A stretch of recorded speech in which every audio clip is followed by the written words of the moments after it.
Hi, welcome to the channel. If you're new here, my name's Dave Peck and I am primarily a landscape photographer.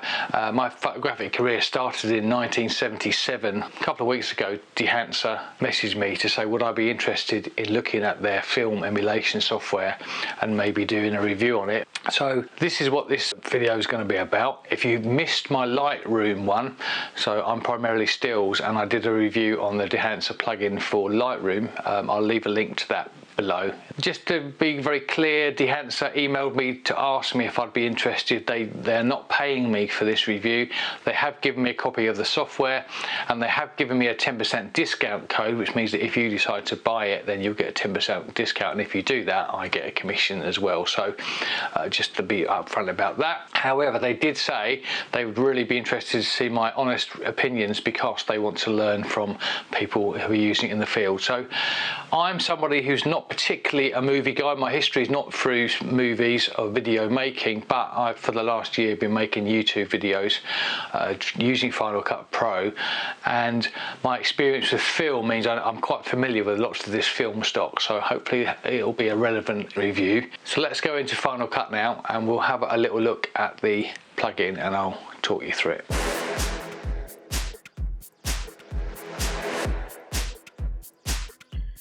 So here we are in Final Cut, and I put together for you a selection of footage from Artlist, which is a library I'm a member of, so I've got a license for all of this stuff, but it's not my footage. But nighttime work works really well in Dehancer, and I'll explain a little bit later why. But basically the film I've kind of put together is we've got a nighttime scene, it's busy, there's a girl on a motorbike who's driving along to meet this guy who's walking along the streets, and then he finds her, and then he gets back towards his bike, and off they go.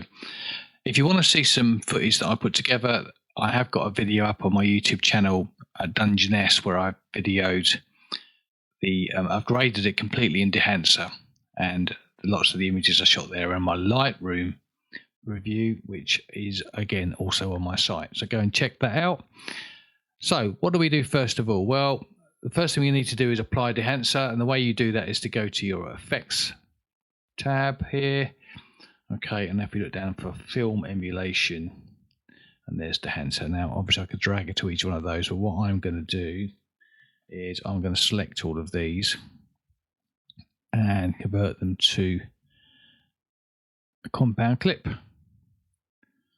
like that. What I can then do is just drag Dehancer onto them. You can also include Dehancer as an adjustment layer. It's not actually included in Final Cut Pro. There's a way around it by using Apple Motion, but I'm sure you know how to do that anyway. So there's the footage ready to go.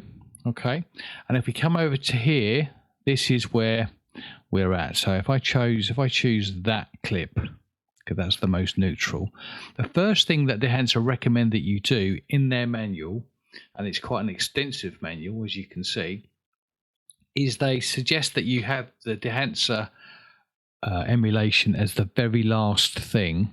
So you get your footage ready in the normal way, have it all processed in the normal way, and then when you're completely happy with it, then you add the Dehancer just to finish it off. So first of all, we go to the input, and this, I think some of this has been shot in log, but I have no idea what cameras they've used. But my stuff I don't normally shoot in log, straight out of the camera as Rec 709, so that's the input source. But if you do have it as raw footage, then you've got a choice of all of these different cameras to have a look for. Choose the one that you've got. That would be the best thing to do. But for now, because I don't know what we're at, we're going back to Rec 709. And then there are, as I've previously said, Dehancer recommend that you get everything ready. But if you then, in a hurry, you forget to do something, then you can just tweak the exposure, temperature, etc. in this, and defringing just gets rid of artifacts. So that's the first bit. Now the next bit is the most interesting tab. So we've got Kodak Vision 3 250 daylight as our selected stock, but look at all of these different presets. So these are all films that have been individually sampled, both at correct exposure and then 2 stops under and 2 stops over, and the adjustment for the development has been changed as well. So that's known as push and pulling. And back in the day, we would push and pull films to give them different characteristics, so make them flatter or more contrasty. There's a bit more about that in my Lightroom review. But for now, I just thought I'd leave this up for you to have a look at. Ambrotype, that's quite cool. Oh, wow, look. So there are so many different films, some of which I've heard of and some of which I haven't. But you can just literally click on them and they've changed colour. Now, I wish the Lightroom plugin has got those profiles actually with the colour over them so you can see it. I guess it's probably not possible to do, but the only way you can see what it looks like is by clicking on it. Having said that, I'm sure that you'll come up with your favourites, but let's say I wanted one that was blue, a blue kind of look, then I'd have to go through each one or know my film stock quite well. So this is just changing it. You can see how quickly it's changing it, but none of these are horrible, which is really nice. I thought there would be some hideous ones. I mean, I've worked with presets in some of the film stuff that I've done, and some of those presets just look hideous. But I've not come across one of these that looks really, really bad. Cross-processing, all sorts. Provia I remember very well. Velvet is a bit punchier. And a little bit more yellow over the looks of it. So the 100 is greener, that Fuji look, and that Velvet is redder. And that looks quite good. I mean, the colour of these look great. It also needs saying that normally when you come into this, the grain is turned on by default, and I've turned it off, and I'd quite like it if it defaulted back to how you left it. I've gone in just before this review and turned all these things off, I think. So that's why it's not showing. This one here, Ilford HP5, is one of my favourite black and white films. And let me just show you the push-pull. Maybe it shows up better, actually. XT2, there we go. So that's flatter and that's contrasty. So you can see how you adjust the ISO and the exposure, and then you have to adjust the development time to go with it. So I quite like that. Another little niggle, I'd very much like to just, if I have that slider there, double click on it and send it back to 0. It doesn't work. It does in the Lightroom plugin, so you have to just go and do this. It might be something to do with Final Cut Pro, so that's roughly right. And I'd like to get it to 0 by type, but I have to type it in. But there we go. I'll leave it like that for now. And then we have film compression. Now, analog film has got a wider dynamic range than digital has. So if you have this turned on, let's go back to a color profile. Let's have a look at Kodachrome, because I used to use that a lot. That's lovely. That's very Kodachrome as far as I'm concerned. But if I turn the film compression on, you'll see that that kind of flattens a little bit. So what I can do is adjust my white point, make it white, bring it down a little bit on Instagram, so make that wider. So that's actually moving my white point closer to the midtones, which is why I'm getting some of these burnt out a little bit. Although actually it's not too bad, and that's giving us as much white as we can. So if you've got a very contrasty scene, that might work for you. And then we have tonal range, which adjusts the whole lot of them, makes it flatter and more contrasty, the looks of it. And color density, which controls the color intensity of the compressed range, so it's kind of saturation, I guess. Next we have expand, so I can turn on and turn off.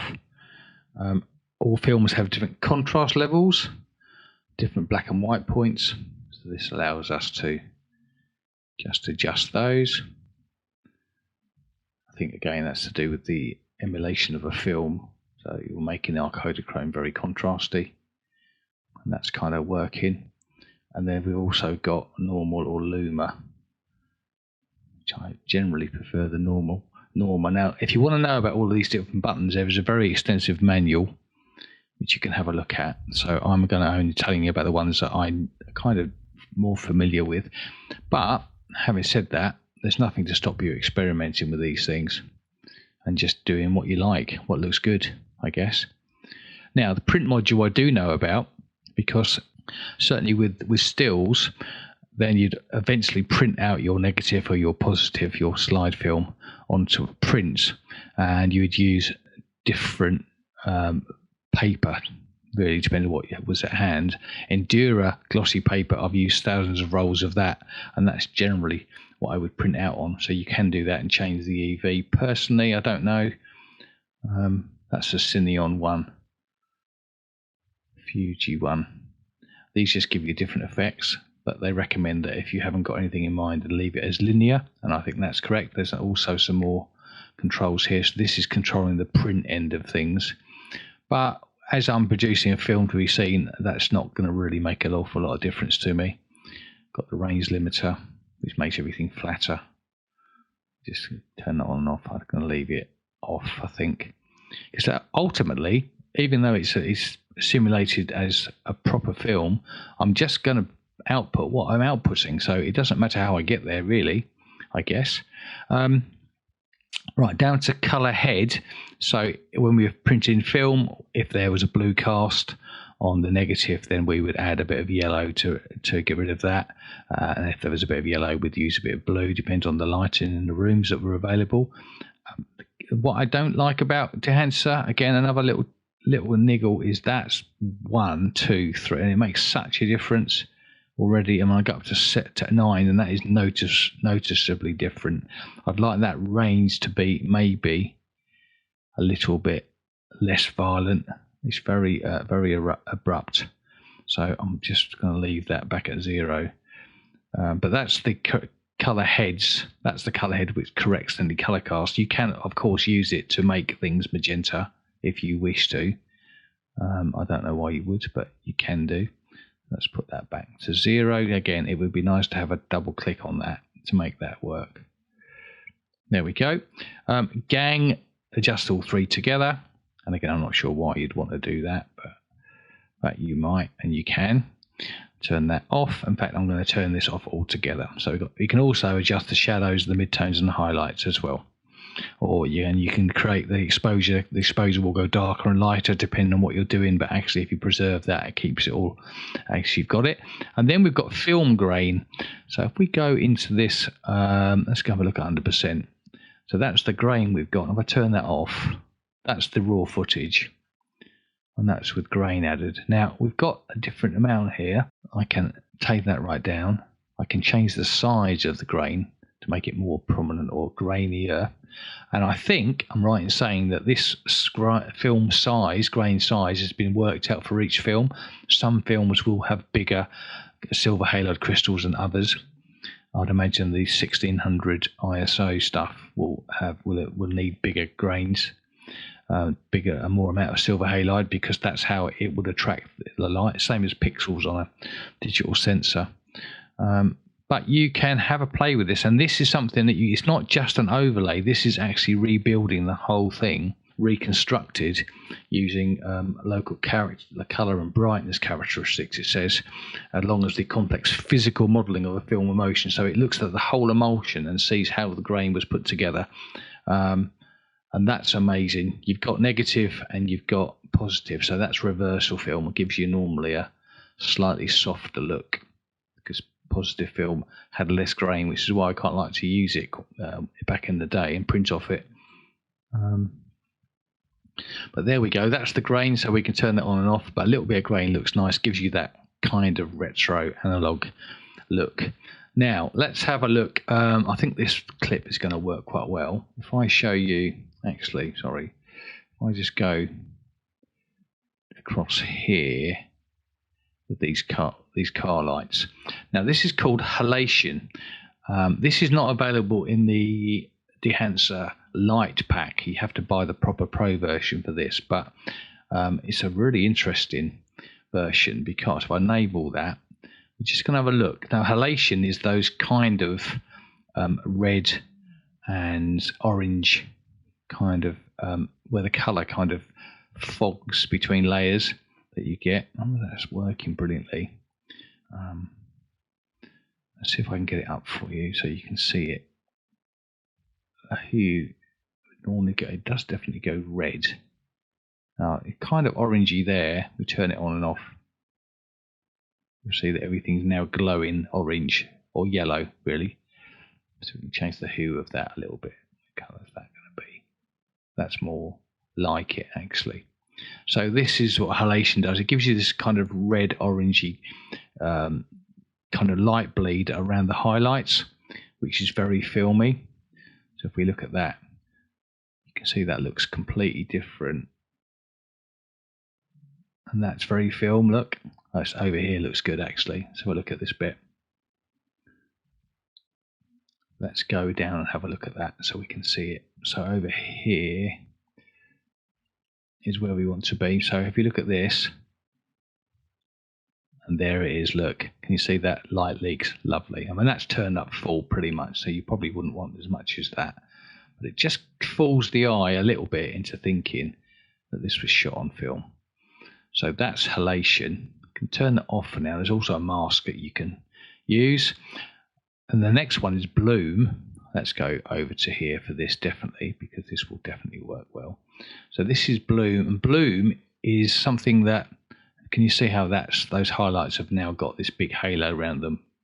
It's like a soft filter, and I've got a black mist filter on my camera which just softens the highlights, and that's what bloom does. It softens our highlights really, leaves everything else alone, but it also gives this film, gives it a nice kind of soft glow look. Turn that off. Looks good in portraits as well. That looks really nice. Then we have vignette. Let's turn that off. Then we have vignette, and vignette is actually really, really nice. It's very subtle, but works really, really well. The recommendation is that you do the vignette first, and then adjust the rest of it. So I don't know why they don't put it at the top of the tree, but there we go. It's there, and you can obviously make it lighter or darker. So you can see it affects the whole image, so it's probably best to play with that to start with. You can change the aspect ratio, you can move the highlight over, depending on where you want it to go, what you want the center to be. I thought there was a mask, but I can't see it, so let's turn that off. And now we've got two more which are film only. So this is called film breathe, and film breathe is that kind of change in exposure or contrast or color that you get from frame to frame when films develop. It depends on the chemistry, depends how much the coating of the film's covered in the chemistry and how much is agitated. So you get that kind of organic kind of changes of color. Just going to try and turn these up so you can see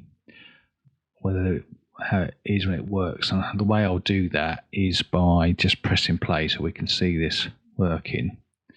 You're just looking at sort of different frames that are just popping the different colours. They're not quite working. Well, you can see it if I turn it off. Turn it back on again. It's hard to show you, but that colour is just subtly changing. So that was blue, there's a blue bit, then a yellow bit. So that's what film breathe is, film breath. And the other one we've got is gate weave. Now gate weave we can show you because I can do this. So if we look at that, you can see how that's shaking. And gate weave is reconstructing the look of film as it goes through the rollers on a projector. So you can see how that's moving around. That's the y-axis. And that's the x-axis. If you play the whole thing together, we push it up a little bit like this, and if we press play, you should be able to see that just shaking around. Look, can you see it? That's supposed to reconstruct the film as it goes through the projector. It does work. I wouldn't want to have it on that much really, but it's there for you to have a little go with, a little play, and just subtly do it. Might be the thing to do. And that's it. You can export your options as a LUT if you want to. This check profiles button here is just for you to download any new film stock that comes up, which they're still working on. And that pretty much is it. So I hope you enjoyed that little look round Dehancer. It's an amazing piece of software. If you like that analog look, which is so familiar to me, then you're not going to go far wrong with that. I mean, some of the amount of work that's gone into that is amazing. Those film profiles look very, very familiar to me, and I can assure you that anything you choose will look great. So it's well worth checking out.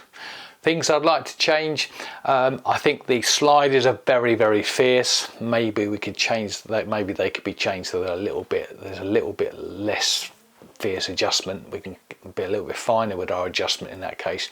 I'd love to be able to double click one of the bars and reset it, because sometimes you played around with it, everything's all over the place and you have to go back and spend time to redo it all. So a reset button back to normal would be great. And obviously there are some film stocks that they haven't got. I mean, I loved FP4 and that's not there, but I'm sure it will come when they get hold of the film and do all of their work on it. But a very impressive piece of kit, I hope you agree. So with that, thanks ever so much for watching. If you want to have a look at Dehancer for yourself, go to their website. There's a 2-week trial, I believe, a link that I'll put at the bottom of the video. Dehancer.com, and go and check it out. It's available for Final Cut, for Premiere Pro, for DaVinci Resolve, and all sorts of other film editing software. So go and have a check at that. And if you decide after all that you want to buy it, then if you put in the code Dave, that will give you 10% off. So thanks ever so much for checking out the video. Hope to see you again sometime. See you later. Goodbye.